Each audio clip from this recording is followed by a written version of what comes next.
เจ้าสบายดีมื้อนี้สิมาขอเล่าเรื่องเงินมื้อก่อนเว้าเรื่องเวลากับเงินอันตัวใดสำคัญกว่ากันเนาะแต่ว่ามื้อนี้สิมาเล่าเรื่องเงินเนาะคันว่าง่ายๆแบบภาษาตลาดว่าเงินคันมีนี่แสดงว่าเขาว่าคนมีเงินคนรวยอะไรว่าง่ายๆซะเนาะคันคนบ่มีเงินเอิ้นว่าคนจนหรือคนทุกข์เนาะว่าง่ายๆซะเนาะหลักๆอยากมาเว้ามื้อนี้ว่าที่มาของเงินมันเป็นอะไรเนาะเงินนี่สิมีอยู่2อย่างนั่นคือสมัยก่อนก็เป็นเงินของเงินโลหะว่าง่ายๆซะเนาะเป็นเงินสดอันนั้นแต่ปัจจุบันเฮาซื้อขายแลกเปลี่ยนกันนี่แม่นเงินหรือว่าธนบัตรของธนาคารเนาะที่มีตัวกำหนดเช่นว่าคือแต่ก่อนนี่1กีบ5กีบ10กีบ20กีบ50กีบ100กีบ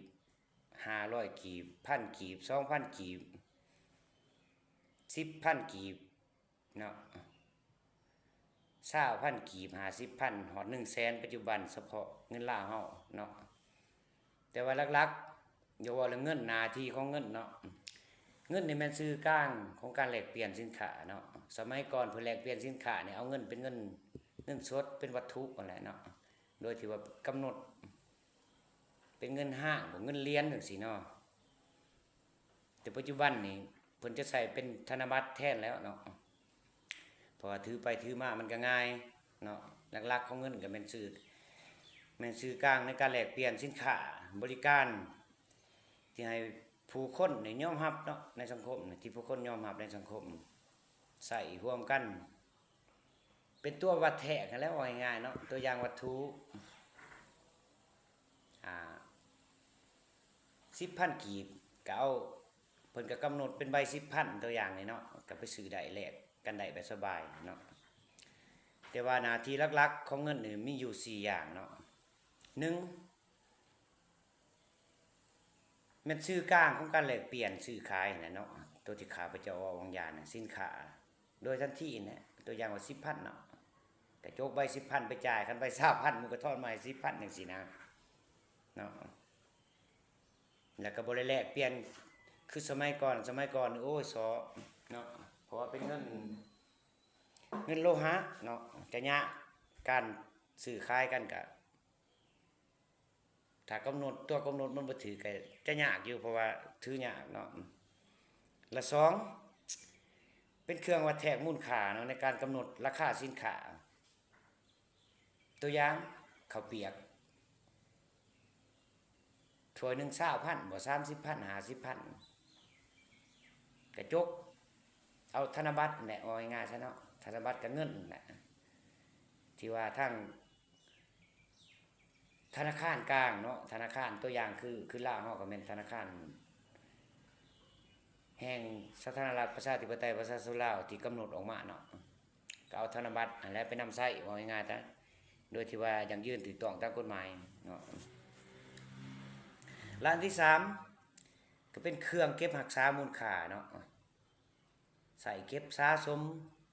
ไผมีหลายก็คือข้าพเจ้าเอาแล้วเป็นคนมีเงินเป็นคนรวยถ้ามีน้อยก็เป็นคนธรรมดาคันบ่มีอีหลีเขาก็เอิ้นว่าคนทุกคนบ่มีเงินนั่นแหละเนาะคันสิสรุปแล้วนี่ทุกคนนี่มีเบิดเงินเนาะต่างแต่ว่ามีน้อยมีหลายเท่านั้นเนาะและอันที่4มาตรฐานการชำระหนี้เนาะหมายความว่าหนี้ปัจจุบันนี้อนาคตนี้ก็ใช้เป็นเกณฑ์เนาะเป็นเกณฑ์ในการกู้ยืมและใช้หนี้ได้ว่าง่ายๆซะเนาะที่ว่าทางการเพิ่นได้กำหนดมาเป็นธนบัตรนะเนาะส่วนหลายก็คันสิไล่เป็นเงินเป็นโลหะคือแต่ก่อนเป็นเงินห้างบ่เงินเหรียญบ่เนาะคือสมัยแต่ก่อนก็เงินเหรียญหัวน้ำบ่จังซี่เนาะก็แนวนั้นเนาะแต่ว่าสรุปรวมว่าในปัจจุบันนี่เงินบ่ได้มีเพียงแต่ธนบัตรเท่านั้นเด้เนาะเงินธนบัตรหมายความว่าเงินเจียแหละเงินธนาคารนั่นแหละเนาะแต่ยังรวมถึงเงินดิจิทัล หมายความว่าปัจจุบันนี่โอ้ยุคทันสมัยแล้วเนาะยุค 4.0 คือที่ทางอันหลายๆท่านฮู้ว่ายุค 4.0 เป็นหยังเนาะถือโทรศัพท์ไปหน่วยหนึ่งว่าแต่มีสัญญาณบ่ถือเป็นเงินสดก็ได้ก็สามารถชำระ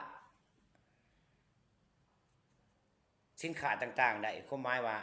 ไปซื้อเครื่องตัวอย่างว่า100,000 150,000หรือ130,000 2-3แสน5แสนล้านหนึ่งมีแต่เอาเลขบัญชีหรือ QR code มาสแกนก็สามารถจ่ายได้แล้วเนาะตัวสรุปตัวนั้นแต่ว่าท่านใดมีความคิดเห็นหรือว่าแตกต่างที่ข้าพเจ้าเว้าไปนี่เนาะก็โดยพื้นฐานก็แม่นทฤษฎีอันร่วมของวิทยาศาสตร์แล้วมาเว้าเนาะคันว่ามีคำเฮ็ดแลกเปลี่ยนเนาะที่ดีกว่านี้นะก็ให้ท่านออกความคิดความเห็นในใต้คอมเมนต์เนาะก็ขอขอบใจหลายๆ